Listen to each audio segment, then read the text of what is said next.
नमस्कार दोस्तों, मेरा नाम है दिव्यम। आप देख रहे हैं एनसीईआरटी गुरुजी और यह है क्लास 10 एनसीईआरटी चैप्टर 1 पार्ट 3। अगर आपने पार्ट 1 और पार्ट 2 नहीं देखा है तो आपको लिंक डिस्क्रिप्शन में मिल जाएगा, आप जाकर उसे देख लें, फिर आप यहाँ से शुरू करें। तो यह है 1.2 types of chemical reaction. We have learnt in class 9 that during a chemical reaction atoms of one element do not change into those of the other element। हमने क्लास 9 में सीखा है कि किसी भी केमिकल रिएक्शन में एक एलिमेंट के एटम दूसरे में नहीं बदलते। Nor do atom disappear from mixture और अपीयर एल्सवेयर। ना ही वो मिक्सचर से गायब हो जाते हैं और कहीं और प्रकट हो जाते हैं, ऐसा भी नहीं होता है। Actually the chemical reaction involves the breaking and making of bond between the two atoms. वास्तव में जो केमिकल रिएक्शन में चीज़ें हो रही होती हैं वो कुछ बॉन्ड टूट रही होती है और कुछ बॉन्ड बन रही होती है। We will study about the types of bond formed between atoms in chapter 3 and 4। हम इन बॉन्ड के बारे में तीसरे और चौथे चैप्टर में पढ़ेंगे। 1.2.1 है कम्बिनेशन रिएक्शन। यहाँ पे एक्टिविटी है 1.4। Take a small amount of calcium oxide quick lime, चूना जो होता है उसे हमें बीकर में लेना है। Slowly add water to this, touch the beaker as shown in figure 1.3। Do you feel any change. आपको चूना लेना है, उसमें पानी डालना है एक बीकर में और देखना है कि क्या कोई चेंज हो रहा है टेम्परेचर में। तो आप देखेंगे कि चेंज होता है, हमारा उससे बुलबुला बुलबुला टाइप का निकलता है और टेम्परेचर जो है बीकर का वो बढ़ने लगता है स्लाइटली। तो formation of slaked lime by the reaction of calcium oxide with the water. Calcium oxide का रिएक्शन होता है जब वाटर से, तो स्लेक्ड लाइम बनता है। हम यहाँ रिएक्शन दिया हुआ है, हम देखेंगे। Calcium oxide react vigorously with water to produce slaked lime calcium hydroxide releasing a large amount of heat. Calcium oxide जब H2O के साथ रिएक्ट करता है तो एक बहुत सारा हीट जनरेट करता है और कैल्शियम हाइड्रोक्साइड बनाता है CaOH2 slaked lime. In this reaction, calcium oxide and water combine to form a single product, calcium hydroxide. Such a reaction in which a single product is formed from two or more reactants is known as combination reaction. ऐसा कोई भी reaction जिसमें दो या दो से अधिक reactant मिलके एक सिंगल प्रोडक्ट बना रहे हों, इसको हम कम्बिनेशन रिएक्शन कहते हैं। आगे देखते हैं। Do you know a solution of slaked lime produced by the reaction 1.3 is used for white washing walls. ये बेसिकली चूना है जो मैंने आपको बताया, CaO कैल्शियम ऑक्साइड। इसे जब हम पानी में मिलाते हैं तो आपने देखा होगा कि बुलबुले निकलते हैं और गर्मी का भी एहसास होता है, टेम्परेचर भी निकलता है उससे। और calcium hydroxide react slowly with carbon dioxide to form a thin layer of calcium carbonate on wall. जब आप कैल्शियम हाइड्रोक्साइड जो चूने को पानी में मिलाकर जब आप वॉल की पुताई करते हैं और उसे 2-3 दिन तक जब छोड़ दिया जाता है तो वो कार्बन डाइऑक्साइड के साथ रिएक्ट करके कैल्शियम कार्बोनेट बनाता है। और मज़े की बात यह है कि कैल्शियम कार्बोनेट जो आपने मार्बल देखा होगा उसका भी फार्मूला कैल्शियम कार्बोनेट ही होता है।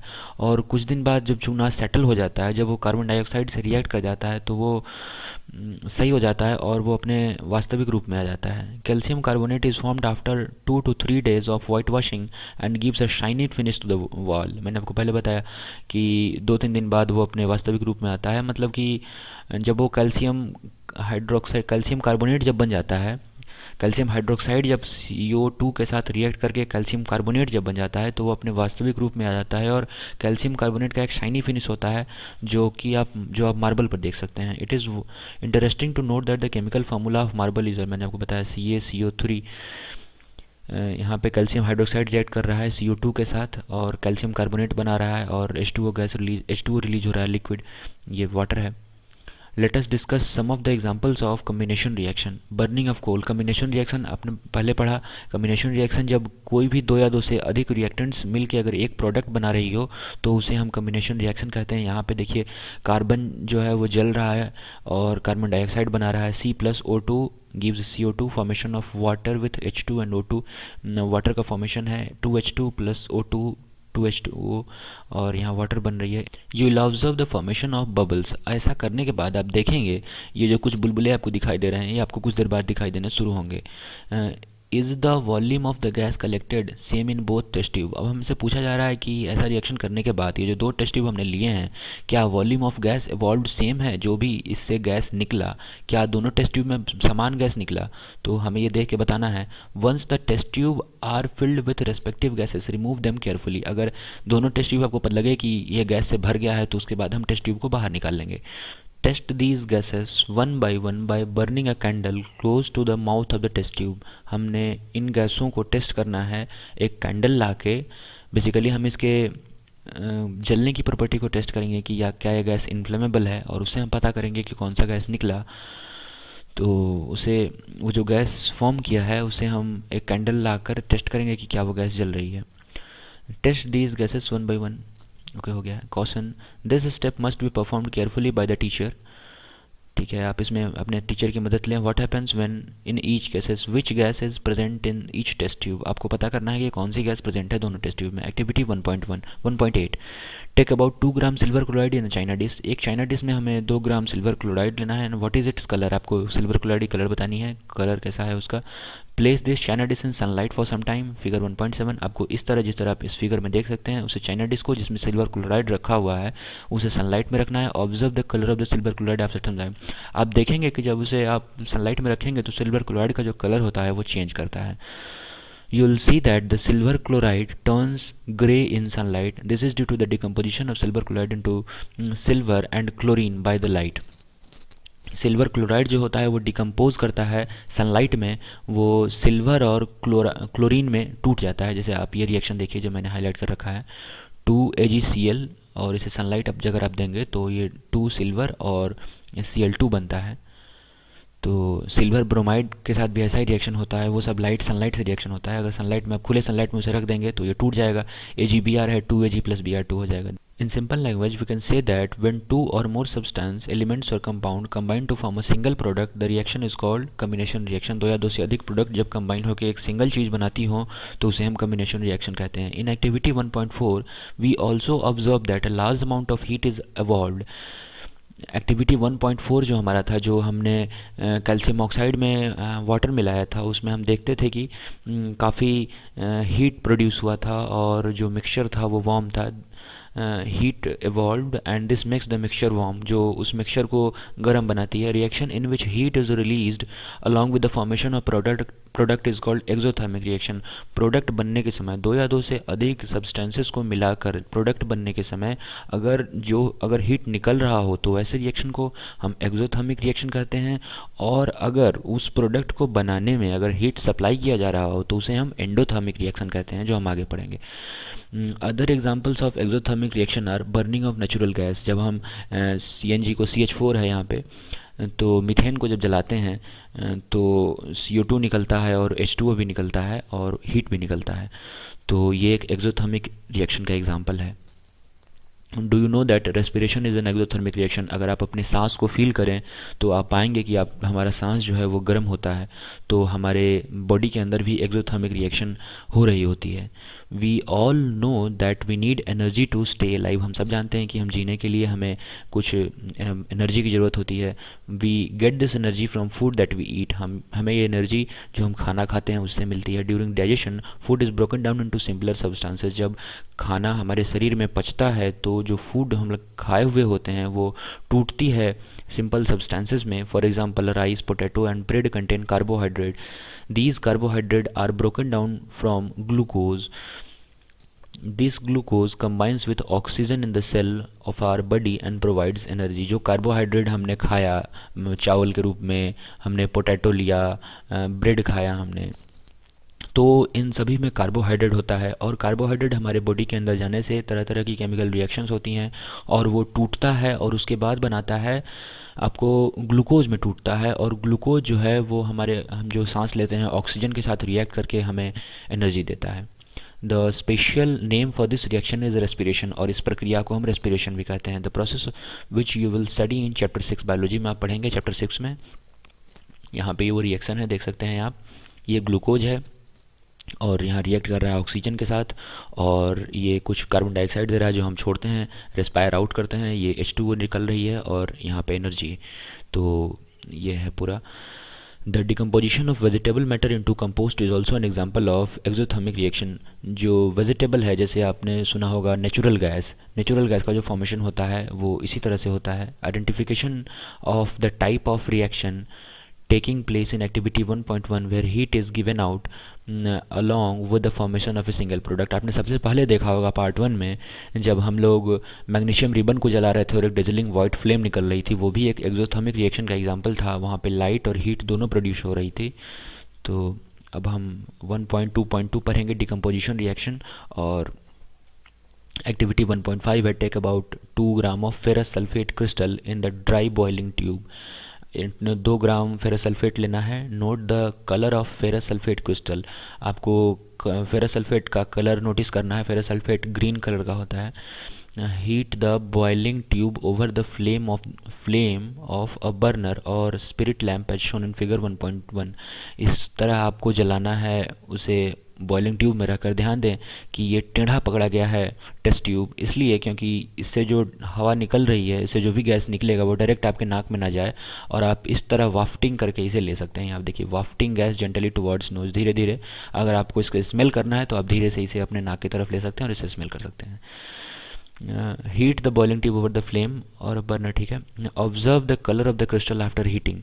तो जो वो गर्म हो जाता है तो फेरस सल्फेट का कलर चेंज करेगा, हम आगे देखेंगे। You have notice that the green colour of ferrous sulphate crystal has change. Ferrous sulphate crystal का कलर पहले ग्रीन था, अब वो बदल गया है। You can also smell the characteristic order of burning of sulphur. इसे जब ये जल रहा होता है तब आप इसे सूंघ सकते हैं, और सल्फर की महक एक अलग तरीके की होती है, आप उसे महसूस कर पाएंगे। FeSO4 plus heat Fe2O3 plus SO2 plus SO3। जब आप इसे हीट कर रहे होंगे तो ये रिएक्शन वहाँ पे हो रही होगी। In this reaction you can observe that a single reactant break down to give simpler product. इसमें आप देखेंगे कि एक सिंगल रिएक्टेंट है और बहुत सारा प्रोडक्ट दे रहा है। कम्बिनेशन रिएक्शन में हमने देखा था कि बहुत सारे रिएक्टेंट मिलकर एक सिंगल प्रोडक्ट दे रहे थे, और डिकम्पोजिशन रिएक्शन ये है कि एक प्रोडक्ट मिलकर एक प्रोडक्ट ही केवल ब्रेक करके बहुत सारा रिएक्टेंट दे रहा हो, तो उसे हम डिकम्पोजिशन रिएक्शन कहते हैं। Ferrous sulfate crystal FeSO4.7H2O lose water when heated and the color of the crystal changes। FeSO4.7H2O ये जो है, ये पूरा फार्मूला है आपको फेरस सल्फेट का। तो जब इसे आप गर्म करेंगे तो इससे वाटर वेपर निकलेगा, और FeSO4.7H2O 7H2O इससे बाहर निकल जाएगा, केवल FeSO4 बच जाएगा, ड्राई FeSO4। तो इस कारण उसका कलर बदलता है।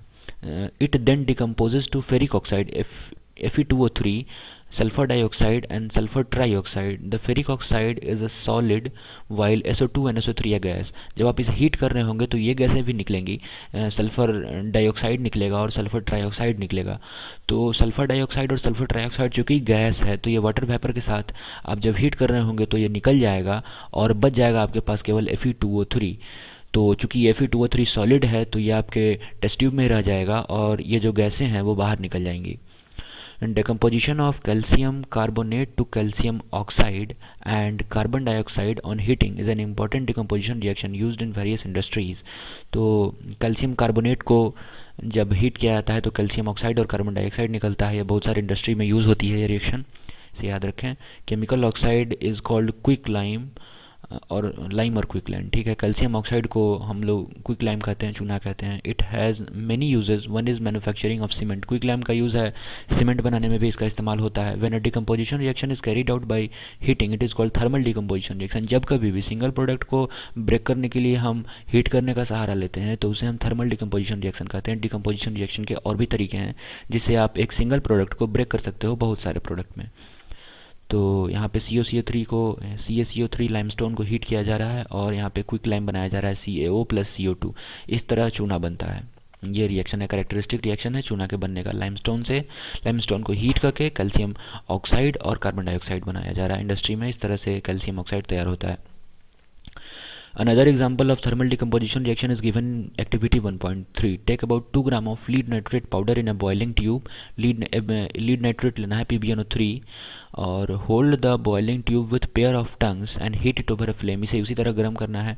What do you observe? Note down the change if any। आपको देखना है कि क्या चेंज हुआ। You will observe the emission of brown fume।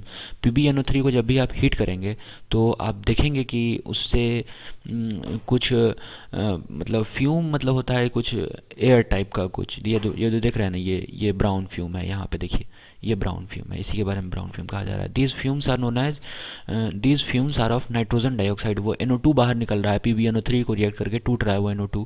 The reaction that take place is, नीचे देखेंगे आप, ये PbNO3 होल ट्वाइस जो है लीड नाइट्रेट, ये जैसे आप हीट करेंगे तो PbO लीड ऑक्साइड और NO2 और O2, तो O2 भी गैस है ऊपर निकलेगा और NO2 भी है। ये NO2 जो है इसी के कारण ब्राउन फ्यूम जो आप देख रहे हैं उस टेस्ट ट्यूब से निकल रही थी, वो इस NO2 के कारण है। Let us perform some of the decomposition reaction as shown in activity 1.7 and 1.8। ये एक एक्टिविटी है, ये इलेक्ट्रोलिसिस ऑफ वाटर है, ये एक्टिविटी हम देखेंगे। सो इसमें क्या क्या स्टेप्स हैं देख लेते हैं। टेक अ प्लास्टिक मग, हमें एक प्लास्टिक मग लेना है, drill 2 holes at the base and fit a rubber stopper in these holes. तो इसके जो बॉटम पे हमें 2 छेद करने हैं और इसमें रबर स्टॉपर कहते हैं, वो लगाया जाता है पानी को रोकने के लिए, उस छेद को बंद करने के लिए बेसिकली, और ये टेस्ट ट्यूब को खड़े करने के लिए। Fit the rubber stopper in these holes. Insert carbon electrodes in these rubber stoppers as shown in figure 1.1। आपको इसमें छेद करके रबर स्टॉपर फिट कर लेना है और उस पर कार्बन इलेक्ट्रोड्स लगा देने हैं और ऊपर से टेस्ट ट्यूब को रखना है। Connect these electrodes to a 6 volt battery. आप जैसे देख सकते हैं कि यहाँ पे इसे बैटरी से कनेक्ट किया गया है। Fill the mug with water, और उसको जो वाटर हमने बीकर लिया था, बीकर में हमें पानी भरना है। Add a few drops of dilute sulphuric acid to the water, कुछ ड्रॉप डालने हैं सल्फ्यूरिक एसिड के, H2SO4 के। Take 2 test tubes filled with water and invert them over the 2 carbon electrodes. जो इलेक्ट्रोड हमने फिट किए थे रबर स्टॉपर में, उसके ऊपर से हमें 2 टेस्ट ट्यूब लेने हैं।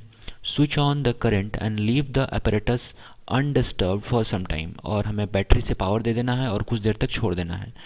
The above reaction are used in black and white photography. What forms of, इसे ब्लैक एंड वाइट फोटोग्राफी में इस्तेमाल किया जा सकता है।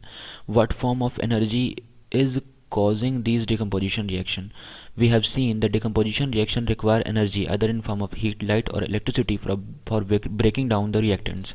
तो हमने ऊपर के तीनों रिएक्शन में, एक में हमने देखा कि हम उसे 6 वोल्ट की बैटरी से कनेक्ट कर रहे थे इलेक्ट्रोड्स को इलेक्ट्रोलिसिस के लिए, और पहले में हम हीट कर रहे थे और तीसरे में हमने उसे सनलाइट में रखा।